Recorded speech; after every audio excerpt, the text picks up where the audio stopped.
Sulat po sa Kawikaan, sa ika-11 kabanata po, sa talatang 25, ang sabi po rito, ang taong matulungin ay sasagana ang kanyang pamumuhay at ang marunong tumulong ay tiyak na tutulungan. So ito po yung tema ngayon ng CCT ng mga kapatid, yung kahalagahan po ng pagiging bukas palad. No? At ano po ba yung pwede nating tanggapin na biyaya galing sa Diyos kung tayo po ay may puso na tumulong. Lalong-lalo na po sa mga tao na masasabi natin na talagang walang kakayanan, no? Ate Elvie, no? Yung mga tao na walang kakayanan. Alam niyo po, nagiging ano po no? Debatable yung salitang pagtulong. Kasi, syempre, may mga tao tayong tinutulungan na umaabuso. Di ba, Ate Elvie? May mga ganyan. Kamag-anak man, sino man yan. So, sasabihin nila, pastor, paano yan kung tumutulong ka pero abusado sila? So, ito naman ang sagot natin dyan. Sabi nga ng Biblia, yung mga taong tinutulungan natin, syempre, alam naman natin kung karapat dapat tulungan. Di ba? At makakatulong tayo sa mga tao na mapang-abuso kung tuturuan din natin sila na magkusa sila. Di ba? Tutulungan natin sila sa una, sa ikalawa. Pero kung ano na, Ate Elvie, yung binigay mo na to, tapos gusto pang kunin yung kabila. Oh. Abusado na yun. So, ang kailangan doon, turuan na. Diba? So, sabi ng Biblia sa atin, ang pagtulong po ay ginagawa natin ito sa mga talagang walang kakayanan. No? At ang pagtulong din po, ginagawa din natin ito para mayroon din tayong matanggap sa Diyos ng biyaya. Kasi may mga tao po na may kakayahan namang tumulong pero hindi ginagawa. No? So, alam niyo po ang sabi ng Biblia, kung tayo po ay sabi nga po, unang-una, no? May karamutan tayo, no? Isa sa mga problema ng tao yan, no? Yung pagiging maramot, hindi marunong magmalasakit, no? Sabi ng Biblia sa atin, walang pagpapala sa mga taong ganyan. No? Hindi binibless yan. Ang pinagpapala lang ng Diyos, yung mga tao na mayroon silang puso na tumulong, magmalasakit sa iba. No? Kaya, pansinin nyo po, no? Yung mga tao na hindi marunong tumulong o maramot sila, no? Kumbaga po, kahit naman yung dapat tulungan, hindi ginagawa. So, tandaan nyo mga kapatid, sabi ng Biblia sa atin, kung anong itinatanim natin, aanihin natin. So, kung maramot ka, pagdadamutan ka din. Kung wala kang malasakit, wala rin magmamalasakit sa'yo. No? Kung hindi ka marunong magbigay, wala ka rin tatanggapin. Sige po, meron akong tanong. No? Isang tanong lang. Sino po ba rito yung hindi kumain kaninang umaga? Yung hindi nag-almusal? Meron no ba? Nagkape lang. Nagkape lang. Ako pala kumain at kumainom ng gabi. Di ba mga kapatid, tandaan nyo, di ba? Di ba sa buhay na ito, kumakain tayo? Di ba? Pero alam natin na hindi ka makakakain kung hindi ka gagawa. Di ba, Ate Elvie? Ganon.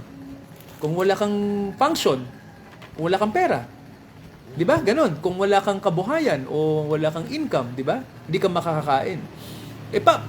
Ngayon ito tanong, saan ba galing yung Saan ba galing yung kakayanan mo kaya ka nakakain?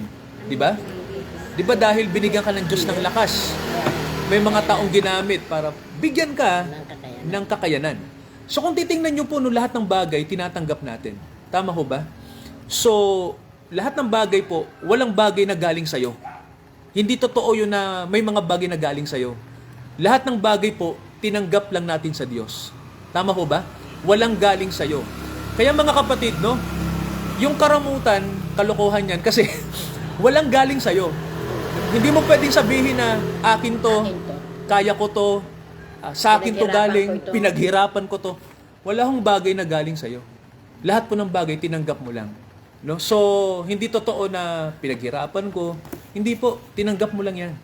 Kaya kung tinanggap natin sa Diyos, dapat marunong din tayong mag-share. Kasi yan ang utos ng Diyos sa atin. Diba? Kaya pala, Ate Elvie, ang buhay natin dito sa Pilipinas, dahil may kakayanan, marami pa rin ang nagdarahop, di ba? Anong problema? Yun nga kasi alam natin na naghahari sa mundo ang kasakiman. Di ba, Telby? Naghahari sa mundo ang kasakiman. Correct ka dyan. Maraming sakim. Marami ang selfish. Makasarili. At walang malasakit. Lalo na sa mga maliliit na tao. Kaya alam nyo po, no, yung presidente ng CCT, si Ate Ruth, naalala ko yung isa sa mga mission ng CCT ay pagmalasakitan natin yung mga walang-wala. Kaya yung kooperatiba po natin, tandaan nyo po, may naitutulong po yung kinapupuntahan ng kaperahan natin at LB.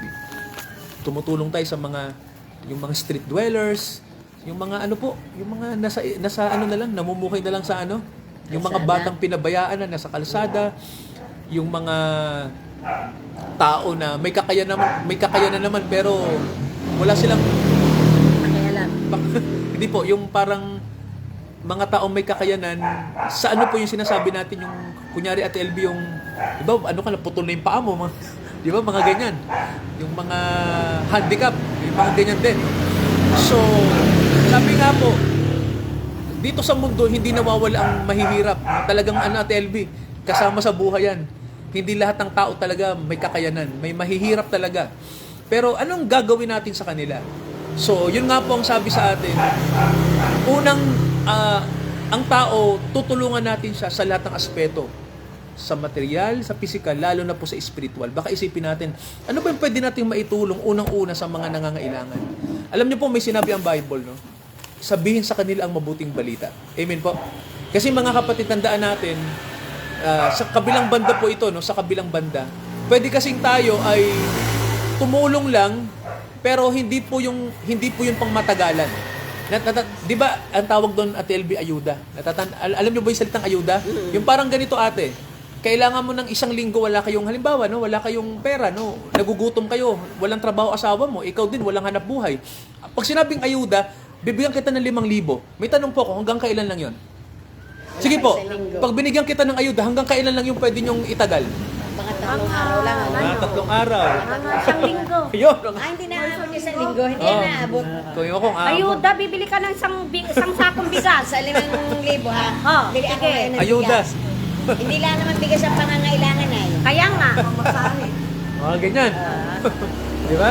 So, May may mga nag-aaral ka. may mga pagtulong po na limitado lang, di ba? Mm-mm. Pero ang gusto rin ng Biblia, ang pagtulong talaga ay hindi lang Panghabang buhay. panghabang buhay. Hindi dahil gagawin mong tamad yung tao, kundi turuan mo rin sila.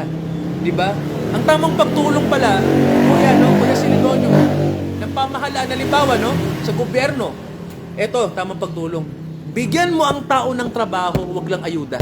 Ayun. Tama ho ba? Di ba sa Amerika, kaya nga walang tulubi eh. Oo. Dahil bawal ang... Bigyan mo ang tao ng trabaho. Ay dito Yun. sa atin, kaya marami naghihirap kasi laging may limit. Mm. May limitasyon. Dito, sa atin, pag may edad na, hindi na tinatanggap Hindi sa trabaho. ano. Sa ibang bansa, pwede ka pang magtrabaho kahit Hanggang senior kaya ka. mo. Hanggang kaya Hanggat mo. kaya mo. Eh dito sa atin, iba. Ang pinipili, yung mga bagong graduate. Eh paano naman yung mga matatandang may kakayanan? Oo. Wala ba silang karapatang mabuhay? So, kailangan talaga, kung gusto natin ang bansang to ay umunlad, tulungan natin lahat ng sektor.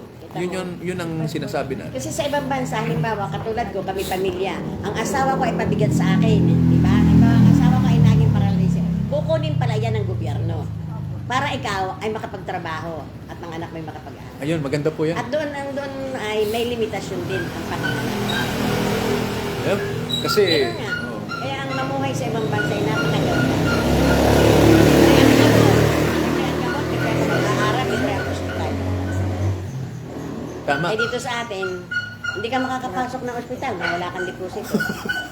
Kaya pag ikaw wala pang deposito mo, mamatay ka. Mamamatay ka na, ha? Oo. So, yun. So, sabi nga po, at tayong mga mananampalataya, kung tayo ang may kakayanang gawin yung mabuti, no? Talagang tayo ang mauuna dyan. So, dapat talaga, kung may magmamalasakit, ipakita talaga natin yung pagmamalasakit na magiging modelo po sa iba. Kasi baka may magsabi sa atin, Pastor, paano yan? Maraming tao, may kakayanan, pero Ayaw tumulong. hindi nila ginagawa. Tayo sa atin magsisimula, mga kapatid. No? Baka sabihin kasi natin, Pastor, wala akong kakayanan. Hindi po katuwiran yon. Ano man ang buhay natin, mahirap man tayo mayaman, ang mayaman may kakayahang tumulong, kahit ang mahirap po may kakayanan ding tumulong. Yung pong totoo, no? Hindi po totoo na dahil wala ako, hindi ko kaya. May kaya kang gawin. No? Kasi ang pagtulong po, hindi lang sa pera yan. Pera, oo. May ibang paraan. May ibang paraan para makatulong tayo. So, nawa, maging ganun yung ating pananaw no, sa buhay. Kasi, doon lang tayo pagpapalain, mga kapatid. Pag tayo ay matulungin, mapagmalasakit, yun ang susi para ikaw ay maging blessed at ikaw ay magiging pagpapala. Kaya baka sabihin nyo sa akin, Pastor, bakit ganun ang buhay ko? Miserable, walang-wala ako, lagi akong kawawa. Umpisahan mo na maging matulungin. No, umpisahan mo maging mapagmalasakit. Huwag ka munang tumingin sa sarili mo. No, yun ang tama doon, ano? Huwag mo munang isipin yung, paano naman yung kailangan ko? Hindi ganon. No? Ang isipin natin, paano yung kailangan ng mga taong walang-wala? Panginoon, sabihin natin, bigyan niyo ako ng kakayahang makatulong. Kasi, kung sarili ko lang iisipin ko, magsi-self-pity lang ako. Pero kung gagamitin niyo ako na maging daluyan ng blessing, alam niyo po, doon nagsisimula para pagpalain ka. Kaya, nawa maging ganun ang attitude natin. Imbis na sarili ang isipin natin kung paano tayo makapaglilingkod sa Diyos at sa kapwa, doon may blessing. Sige po, hanggang dito tayo sa pinag-aralan natin. Sharing po, baka may gustong sumusog sa pinag-aralan po natin. Tama-tama po yung ating pinag-aralan dahil tayo po ay sisipin na tumamay sa isang partner natin na isang partner po natin ay nasunugan ng bahay. Tiga saan po, Pastora? Sa kwarto. Nagkasunog po pala.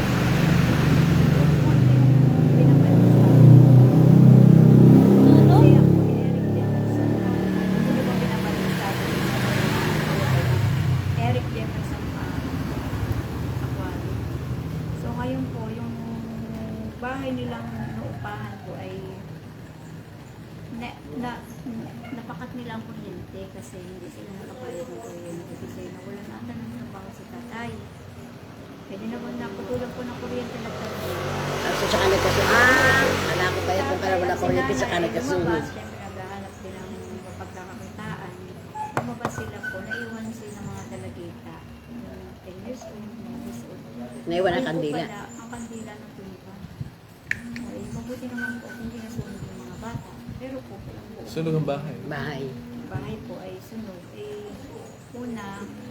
Humingi po sila ng, siyempre, unang agad ang report nila siyempre sa barangay. Ay, may-ari daw po ng bahay na inumpahan nila, siyempre galit na galit. Una, nagpakat ng kuryente. Pangalawa na sunog pa. So, ibig sabihin malaking perwisyo yun. Wala na silang pagkakataon. Kaya nga Ginawa pagkakakita. daw, nung lumapit sa barangay, hindi daw sila pinayagan na sila yung mag-report sa barangay tungkol sa Sunog. aksidente. At kung meron man daw unang Yung may-ari ng bahay. ay yung may-ari ng bahay. Kasi sila daw ang unang biktima. Yes po. Pero sa atin naman po, dahil